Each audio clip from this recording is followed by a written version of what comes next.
Good morning. It's Veterans Day, November the 11th, and you're joining us live for Liberty University's Convocation.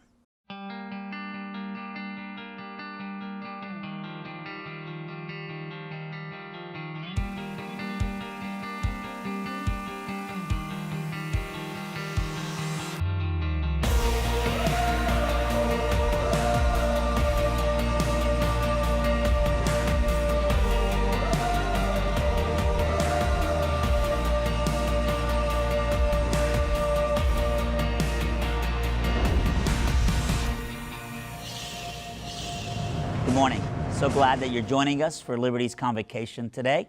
Our primary focus will be to honor our men and women in the armed forces today as we celebrate Veterans Day together as a campus. However, before we walked into that particular portion of our convo, we did want to stop and celebrate our great win against ACC powerhouse Virginia Tech last Saturday. This was a historic moment in the life of Liberty University football, and so we thought it'd be fun to sit with our starting quarterback, Malik, our kicker, Alex, and, of course, Coach Hugh Freeze to revisit that incredible moment. Let's watch this together. Undefeated Liberty against Virginia Tech. Who you got? Virginia Tech. Virginia Tech. Virginia Tech knocks Liberty from the unbeaten list. Here comes Liberty. They haven't played anybody.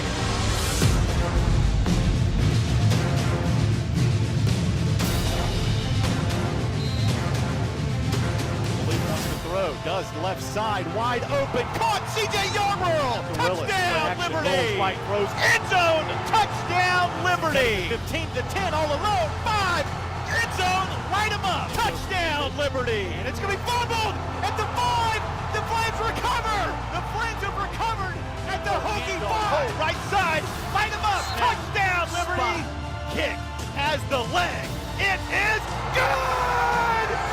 You can paint this one navy and red in Blacksburg. Number 25, Liberty up in Virginia Tech, 38-35 in the biggest win in Liberty football history. And that was just such a phenomenal game. Honestly, by far the biggest in the history of Liberty University football. One that, in one sense, too, just brings so much of our founders' vision into fruition. And so, right off the bat, let me just say congratulations to the three of you and the rest of the team. Thanks so much. Man, we're all just in my home, just surrounding the TV, watching this moment, just this game just go on. And we just knew, I think in my family, we just knew that this was going to be a special day for us. Coach, take us back to this actual day and you know, what you were thinking throughout the day as you were preparing for the game. And Well, I really believed going into the game several things. One, that we could shorten the game. Two, that we could score some points. And three, that we probably couldn't stop them. And all three were pretty true. And my whole goal and our game plan was, man, just get to the fourth quarter and have a chance to win it. And felt good that our kids would compete, and they did. And we didn't play our best all the time, but you know, to go in there and win against what's been a top 25 program over the last 2 decades is really, really special for a lot of reasons. And one is our founders' vision, and obviously just to be able to do it in year 2 is really, really special. And our kids deserve the credit for buying into to who we want them to be. Yeah. So there's been 1,000 photos, you know, floating around the last few days about this incredible historic game. But you've made it very clear what your very photo is. Yeah. And it's not like Malik scoring a touchdown. It's not Alex sitting there in the middle of the field all by himself. Yeah. Your very favorite photo doesn't even have a football in it. Yeah. It's just you and your daughters. Why is that your favorite photo, a memory of the moment? Well, I loved all the photos. I loved them with our players, and but we've been through a lot as a family, and these wins like this are memories. I tell these kids all the time, man, you better cherish them. You need to keep these pictures. You need to blow them up, because you're going to tell your kids, hey, let me tell you about that day your dad went into Blacksburg, Virginia, and was a 19-point underdog or 17-point underdog or whatever. And man, for me to get to live that out in real time with my daughters, and for them to be on the sideline. And we've had some of those memories in Tuscaloosa, Alabama, and LSU and Texas, but it's been a while. and they've grown up some Yeah. since those. They understand it more now, and so it makes it really special. I actually told them going into halftime, and they think that, I don't know, they thought it was neat, but I told them going into halftime we were winning. Told the girls? Yeah, I said we're going to win the game, and they said, "What?" I said, "Yeah, we're going to win it." That's so awesome. So, man, we got to talk about the kick. Or actually, the two kicks, Alex. Man, let's just watch really quickly the first part of this where the kick gets blocked, and then I want to ask you about some of your thoughts. Alex Barbier is going to give it everything he's got for the win. And it's blocked. Whoa. It's blocked and picked up. It's picked up by Jermaine Waller. He'll score for the Hokies. That is Beaver ball. Oh my goodness. But could there have been a timeout called before the kick? Their third and final of the half. 30-second timeout. They did call a Virginia Tech. timeout. Virginia Tech called the timeout before the kick. So, Alex, man, I just got to ask you, at that moment, I mean, what is going through your mind? I was confused because the whistle was blown before I even hit the ball. Okay. So knowing that, I was like, number one, I got blocked. So, all right, well, I heard the whistle, so called dead, whatever. And the ref is running down the sideline. Everyone's running down to the end zone, and they said the game's over, touchdown. I'm like, they literally blew the whistle. Like, what's going on? Like, how is there miscommunication? Everyone heard it. At least the referees, you know. Before you kicked the ball, you clearly heard the whistle. Oh, yeah. That's why I kind of like jerked a little bit in my head because I was like, I heard the whistle. Why is it being blown? Sure. Then they ran it back for a touchdown and they said the game's over. I'm like, it's not over. Yeah. You know what I mean? So none of us watching on TV heard the whistle. So all we saw was this thing play out, and we're just going, oh my goodness, like the greatest moment, Right. in, Liberty football history just became like the greatest, like, we were robbed, the greatest, Right. the most Right, horrific literally. moment. But you knew all along. Yeah, I saw their coach standing right beside the official and knew what he was probably going to do because that's what most of us do. And he called the timeout, and that guy started, blowing his whistle, and you even see him on his first step. The rhythm just changes. Right. It was, and our lineman kind of paused. So thankfully they got it right. Yeah. Sure. And so then, of course, everybody comes to the reality that that did not count, and then we go, and now it's going to be just one of the longest kicks, that we've ever had in our history. So let's watch this. Wow. This is 50 yards out, so this is a little bit more manageable than the last kick. Again, his career long is 42. 51 officially for the win for Alex Barbier. This one is up. Does it have the distance? It does! With 1 second remaining on the clock, Barbier puts the Flames up in Blacksburg. The Liberty Flames, in just their second full season at the FBS level, first ranking at number 25 coming into the game, go to Blacksburg and shock the Virginia Tech Hokies. The Flames are unbeaten. So, man, that's just incredible, So take us through what was going through your mind at that moment. Honestly, I knew that the game was going to come down to it. Really, once it got to the fourth quarter, I saw how the game was going. I mean, even Coach Burns, my special teams coordinator, he told me, it's going to come down to it. So really, that whole last quarter, I was kind of just mentally preparing myself. Really, the last half, I was kind of on my own in the distance, kind of just walking back and forth, praying different things, just getting my head right, just like be calm, just do your job. You know what I mean? Don't worry about the circumstances and what's going on. Just go out there, be smooth, do what you know what to do, and you'll like the result. You know what I mean? And ultimately, it came down to it. And I'm glad that I kind of had what I had, and I was just praying to God. I'm just like, whether this goes in or not is not going to determine like who my God is. It's not going to determine whether God loves me and whether I love God. And it's not going to determine my faithfulness and all that type of stuff. Because ultimately, a lot of people like to see earthly circumstances being in favor of us as a reflection of God, which it is to an extent, but it's not everything. Like if something doesn't go your way, doesn't mean that God doesn't love you and stuff like that. So it's hard to pray that in the moment, because in the moment, obviously I want the field goal. I want to win for my team. But I want to understand that I'm not going to let this determine, like who my God is for me and all that type of stuff. But it was such a blessing. I'm still blown away by it all. Yeah. You have such a great story, Alex. Coach, you were telling me a little bit about how he was recruited, not just out of Penn State, but out of this student body. Yeah, he was, he hadn't been at Penn State in, I guess, 2 years and was just going to school here. And our kicker from last year decided to do a graduate transfer to be closer to home.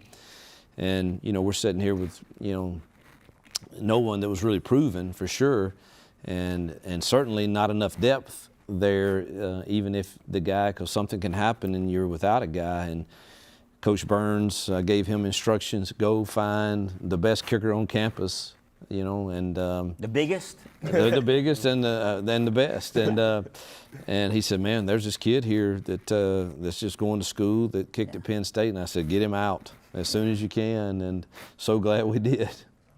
Incredible. Speaking of transfers, Malik, you last year were a part of our team just kind of shirting and waiting it out. And the year before that, you were at a Power 5 team before you decided to take a risk and step out of that. And Coach recruited you. And, just seeing the reward of your risk, seeing this year you just step into the starting quarterback spotlight, and just the way you've excelled has been incredible. What's God been teaching you through this season? Well, God's been teaching me a lot of things, and he just seems to work through me, and I just appreciate him for doing that. And the season we're having is not only a testament to him and to me, but to my teammates and my coaches as well. We all out there working. We work hard. All summer we work hard. All spring we work hard. Every opportunity we get, we work knowing what we're going to get out of it. And we're just going to get that feeling, that emotion, like Coach said, those memories that we're going to cherish for the rest of our lives, that we're going to be able to tell our children about. It's just a great feeling. Like, you walk around like really happy knowing you're undefeated, but not only being undefeated, but you got your brothers in the locker room that are with you ride or die, It's bigger than just the football field, and I appreciate everything that's come since I've transferred. Like you said, it was a big risk, in a sense, but God worked in mysterious ways, and I appreciate everything he put me through, because I might have went through some things, I might have went through some, some negative things, but what I had learned from it was to get closer to him and persevere and just keep working regardless of the situation I was in, And I just am thankful. That's all. Thankful. Man, you're such a talent. I think we're going to get to see you on Sundays, not just on Saturdays. It's obvious that, you've got such a high ceiling. But tell me about your relationship with Coach. I mean, just getting to know him as your head coach in the last year. That might be a loaded question. You guys should start laughing. I'm scared. No, I'm just playing. I'm just playing. But Coach is a great guy. He's a great leader for our program, our team, our university. He's a man of God first. That's what separates him from a lot of coaches out here. And being at the university we're at, he's able to do that in such a way that he just impacts so many of our lives. And I feel like he just gives us that person to look up to. That's just showing his love for God and showing his love for us and trying to educate us on and off the field, Right. And gives us a new topic every week, something that come from the Bible story. It's a great storyteller here.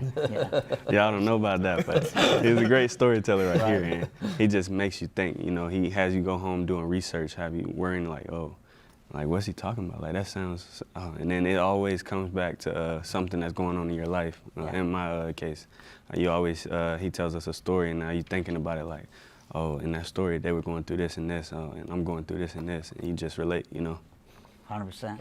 I think football is a means to an end with men like Coach Hugh Freeze. He's more about developing great fathers, more about developing great dads, more about developing great men of God than he is about developing NFL players. If you get to do that or not, like you said, if that thing, ends up winning the game or not, those are tiny little details. The biggest thing is that you have the character to be able to persevere through the valleys and the high points. Coach, man, I got to tell you, just watching how God has just blessed your faithfulness. The first time you were on this campus, you and Jill came here with your pastor, Chip Henderson, and you just testified in the middle of a valley moment in your life of how God has been so good and consistent in healing your family. And then the second time you were on campus, you are a brand new coach, and we watched the first game with you and your health. And I mean, literally, like the whole world was watching you, have to coach from a hospital bed, and then to fast forward a year later, and for you to be able to take us to these new heights. What has God taught you? His faithfulness is just never ending, and it's new every day. And he's never quit blessing me, even in the. I've never coached a team that I just felt like he blessed us in some way, and I'm thankful for his favor. I think he's given me strengths and anointed me to do certain things, and it all comes from him. And I just am determined that as I drive this profession and not the profession drive me, that we remain humble and in his service for his glory and his kingdom.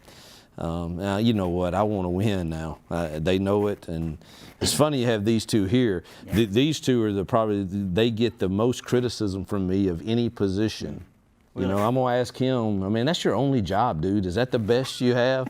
You know, and then I'm gonna tell him, will you take care of the dead-gum ball? But I think they both also know that it's play the next play now, and he'll get over it. Freeze gets over it, and I hope I can give them the confidence I receive from spending time with God, knowing who He's created me to be. I hope it transcends the confidence they have, not only in life, but on the field. And, you know, this story is, for my family and me, is we've gone through the valleys, but man, it all has purpose. Yeah. It all has, nothing returns void when you truly surrender and follow after Christ through the faith you put in Him. That, you know what, I can't control everything. I can't control what people say. I can't control what people write or think or anything, but I can control my relationship with this team and how I lead them and how I lead my family. And God just keeps confirming, you just keep doing what I've called you to do. Yeah, amen. I mean, obviously, you're all over ESPN. You're all over SportsCenter. You guys are the ones who are getting all the interviews and all the microphones in your hand. But it is such a team effort, from everyone in your administration office, to your athletic director and his team, to even the managers, Trainers, all the different nutritionists, trainers, strength staff. This COVID has, the poor people that have to. I feel sorry for those student managers and trainers, the extra hours they've had to spend with all our COVID testing and getting up. I mean, when we do it at like 6:30 in the morning. Yeah. And no telling what time they have to be there to set up. And so it's been a team effort for sure. Yeah. And so, man, God gets all the glory, but we're so proud of you guys. And next week, we're playing Go 1-0 this week, Western Carolina. Come on. It's going to be awesome. God bless you, Coach. God bless you guys. We love you. We'll see you on Wednesday nights. I love seeing you guys as a football team worship with us, on Wednesday nights. I think, again, it shows that this is more about your faith than it is about your fame. So, man, so proud of you. Thank you so much. Yeah. Thanks. Appreciate you.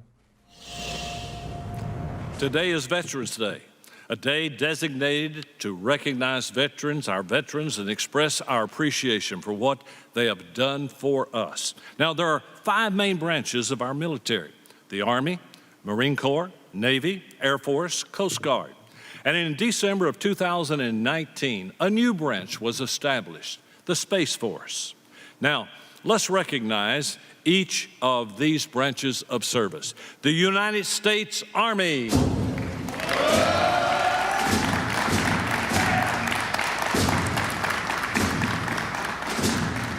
The United States Navy.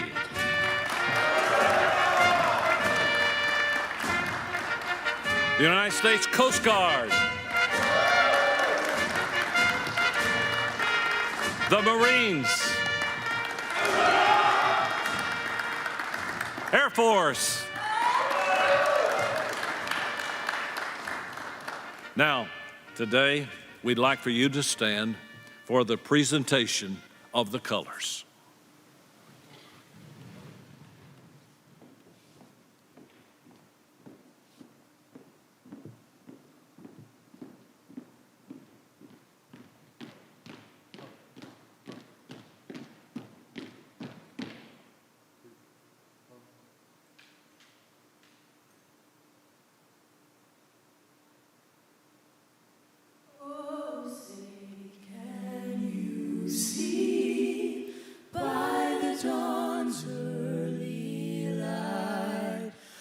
So proudly we hailed at the twilight's last. past gleaming, whose broad stripes and bright stars through the perilous fight, o'er the ramparts we watched, were so gallantly streaming, and the rockets' red glare, the bombs bursting in air, gave proof through the night that our flag was still there. Oh, say does that star-spangled banner yet wave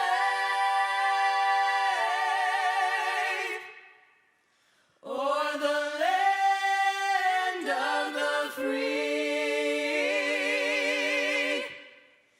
and the home of the brave.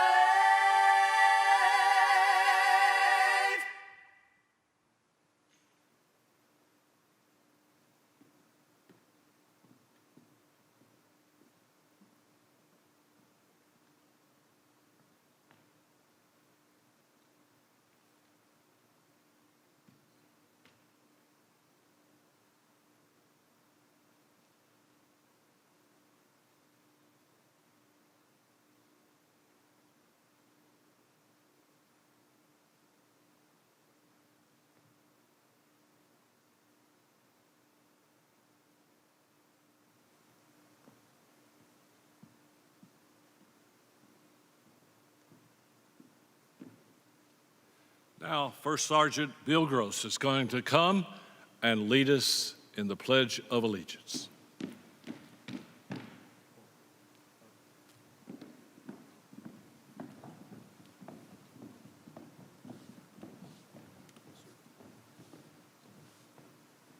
Please join me. I pledge allegiance to the flag of the United States of America, for which it stands, one nation, under God, indivisible, with liberty and justice for all. Standing before me is First Sergeant Bill Gross. Let me tell you a little bit about him. He has the Combat Action Ribbons, Purple Heart Medals, Navy and Marine Corps Achievement Medals, Combat in 2013, Navy and Marine Corps. Man, he's done a lot. He's currently pursuing his Bachelor of Arts degree here at Liberty University. Now, I want to thank all of you who have served in the military, who are now serving. We appreciate you. If it were not for you, we would not have the freedoms that we have here in the United States of America. Right now, we'd like to have a song that we want to play that expresses our participation and our recognition of you on this day, Veterans Day. Now, would you please listen, and if so, join in with us, because we want to dedicate this song to you today.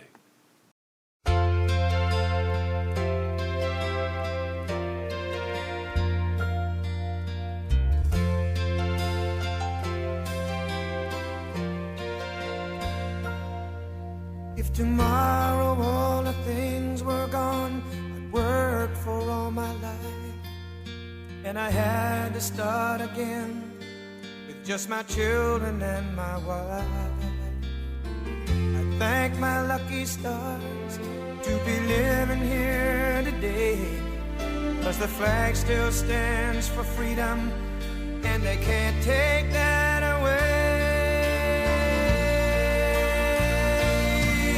And I'm proud to be an American, where at least I know I'm free. And I won't forget the men who died, who gave that right to me. And I gladly stand up next to you and defend her still today, 'cause there ain't no doubt I love this land.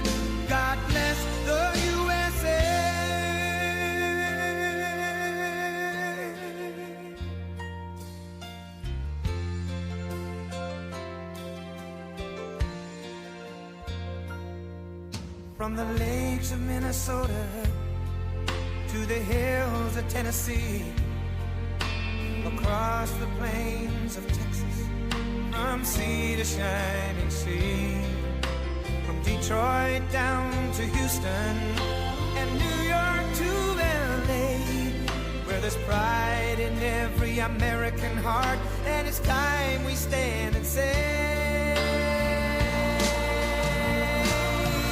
that I'm proud to be an American, where at least I know I'm free, and I won't forget the men who died, who gave that right to me, and I gladly stand up next to you and defend her still today, 'cause there ain't no doubt I love this land.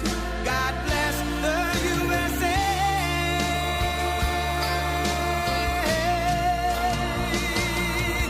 And I'm proud to be an American, where at least I know I'm free, and I won't forget the men who died, who gave that right to me, and I gladly stand up next to you and defend her still today, 'cause there ain't no doubt I love this land.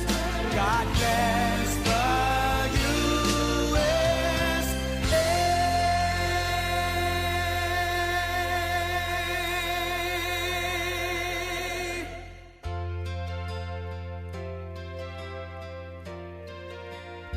I'm proud to be American too, and I hope you are. Now, I want to show you a little history of how men and women fought for us, and we need to not forget them. So would you please watch?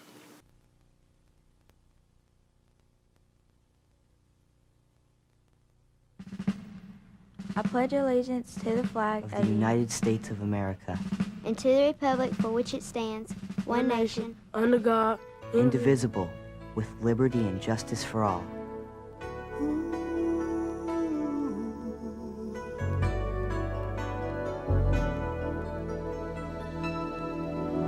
We haven't forgot the price you have paid. You've given us the freedom that we enjoy today. And every day I thank my God for sending those like you who care for the future and the dreams of me and you.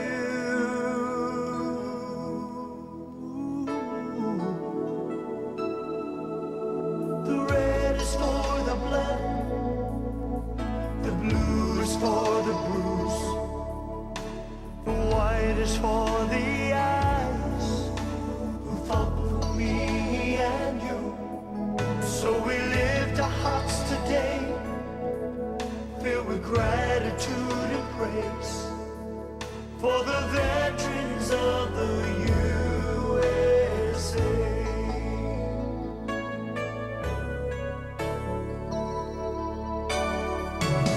We thank the families who gave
Now, that video was a little outdated, but you know, we need to go back and remember the price that our military has paid so that we can enjoy the freedoms that we have here in the United States of America. Now, last week, we had Tim Lee here with us. Tim Lee lost both of his legs serving his country. Now, I know that we played it last week, but I think it would be good for us to hear that testimony of Tim Lee. So would you please watch and listen? We have such a privilege that this morning we don't just get one great American, but we get two great Americans for this particular convocation. Honestly, for the majority of our students, you are no stranger. You happen to be, as long as I've been here, the 6 years I've been here, the one reoccurring guest we have every year outside of Pastor Jonathan. And so it's so good to have you back. But we've got 4,300 new freshmen. Yeah. And some of them know you as an author already. They know you. They've heard you at conferences, at their churches. But some of them don't know you yet, Pastor Tim, Maureen, Tam Lee, and so such an honor to have you with us.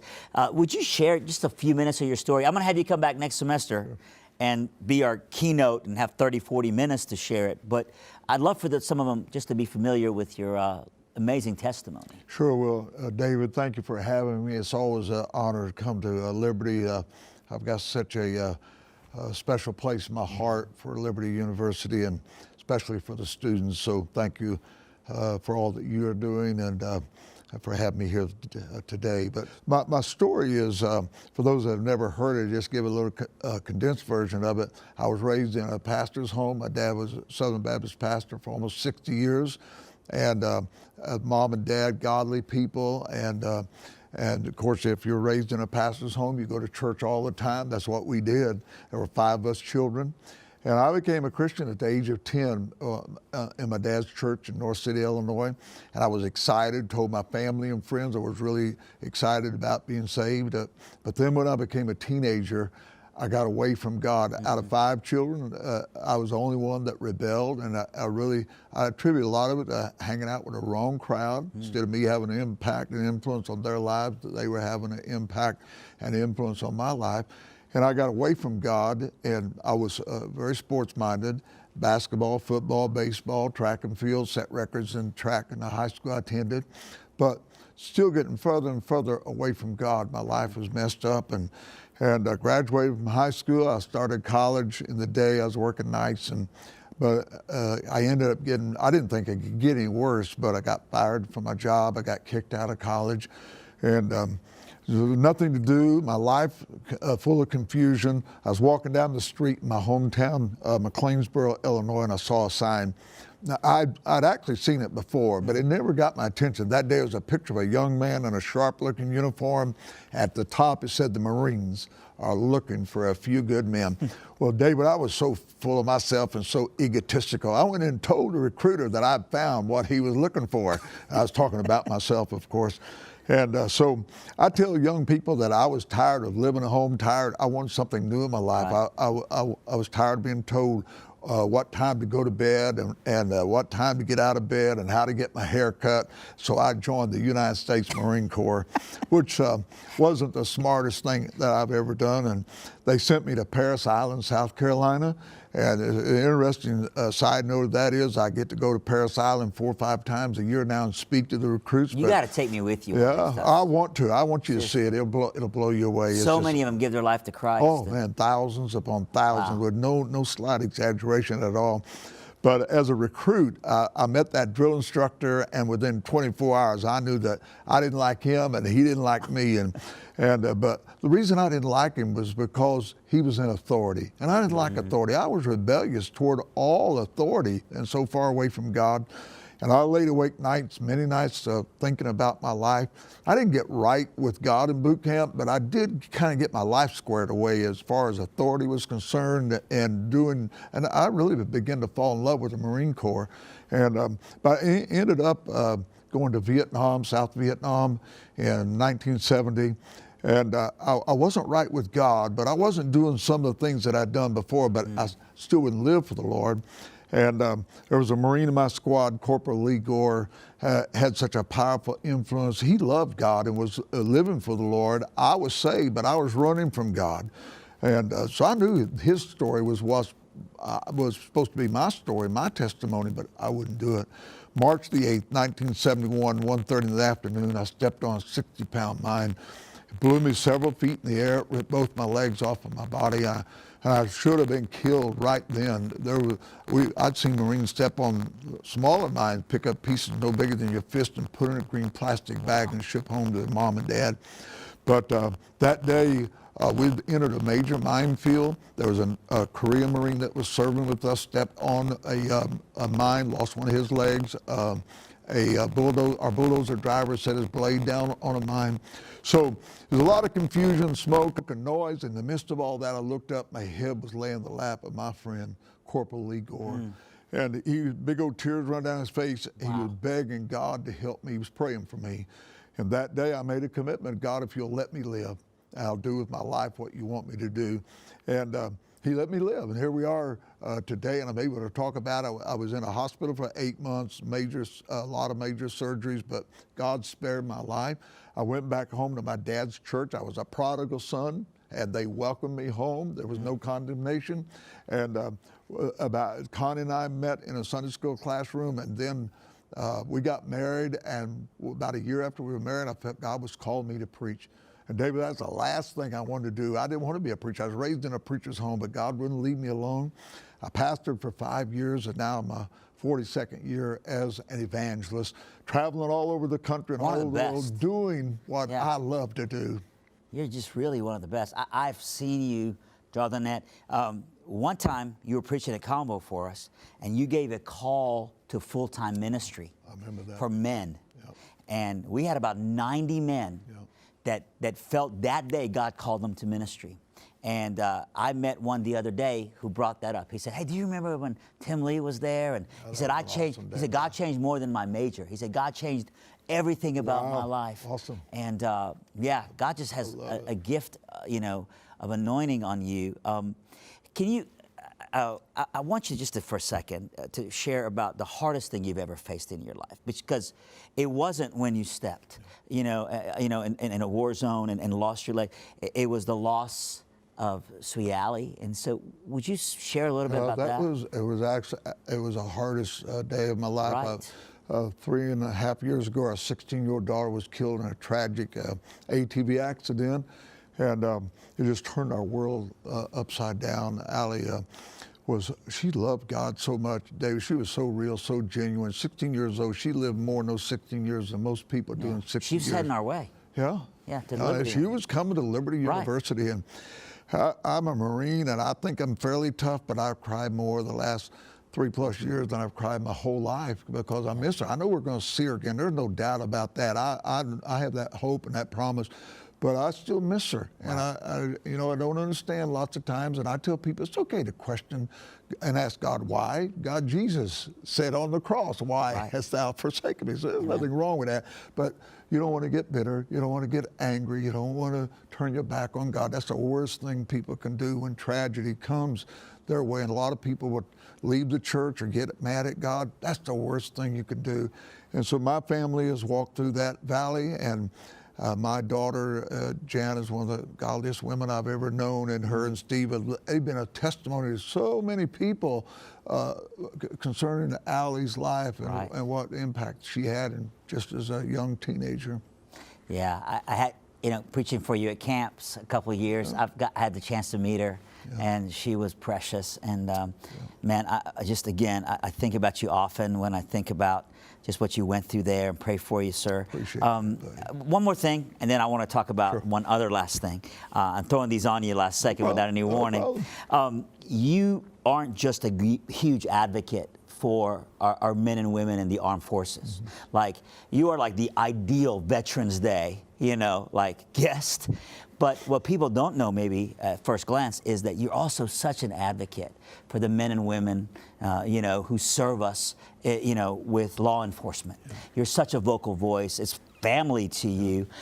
These days, so many of them are getting the wrong rap. People are just misunderstanding that these are good men and women that are protecting and serving. And I'd love for you just to speak into that. I know that's close to your heart. It is. But I appreciate you bringing it up.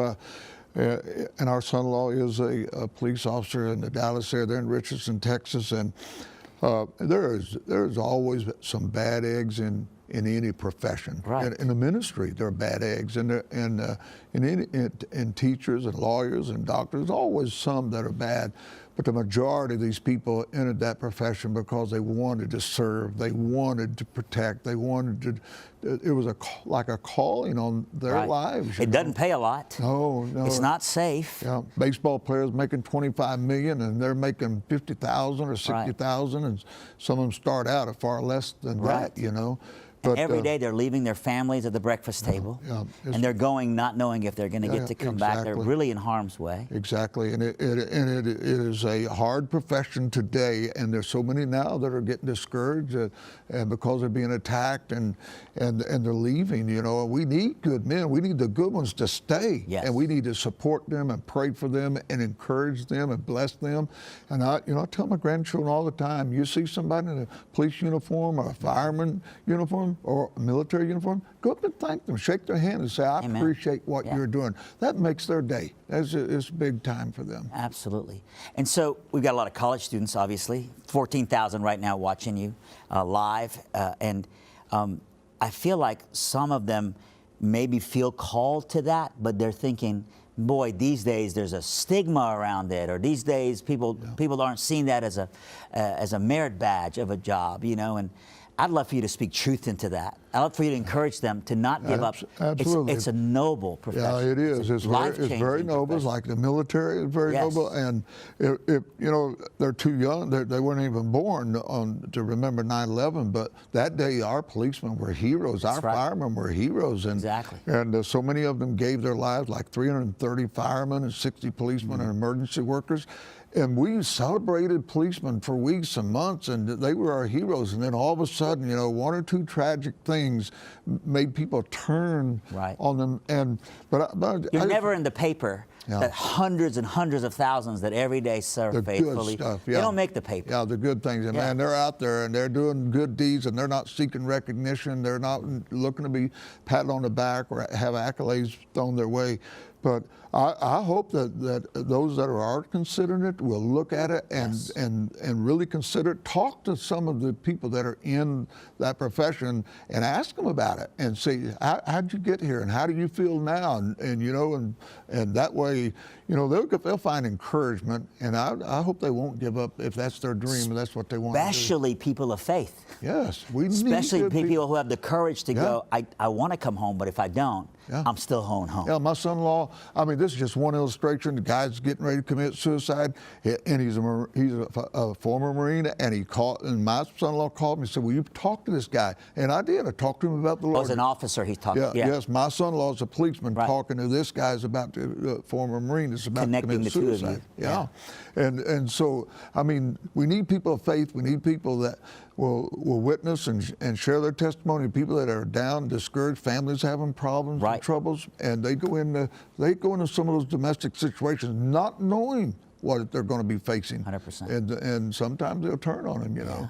But I hope they won't give up that dream and that they will consider it. That's exactly right. Well, I love you. You're such a hero to me, and thanks again for being here. Man. Next semester, you got to come. And I saw the new toy you got the other day. Someone like anonymously gave you this. Yes, a track chair, and that thing is amazing, man. It's like a 6-year-old at Christmas time. It looks like Caterpillar and John Deere got together and put this thing. So the next time you come, we got to bring that thing here and roll you out in front of everybody. God bless you. We love you, and we'll see you next week. You know, many men and women have gone off to serve their country, and Tim Lee did. And you see the price that he paid to preserve the freedoms that you and I enjoy today. Now, I want to say to all of you veterans out there, And all you that are presently serving in our military, thank you. Thank you very much. And God bless you. And happy Veterans Day. And by the way, if you know a veteran, would you just maybe go next door, knock on their door, tell them how much you appreciate them, or pick up the phone and give them a call, because they have paid a price for you. And then, if you know somebody that's serving in our military now, would you do the same? They're paying a price by serving to preserve the freedoms of this great country, the United States of America. Again, God bless you and thank you.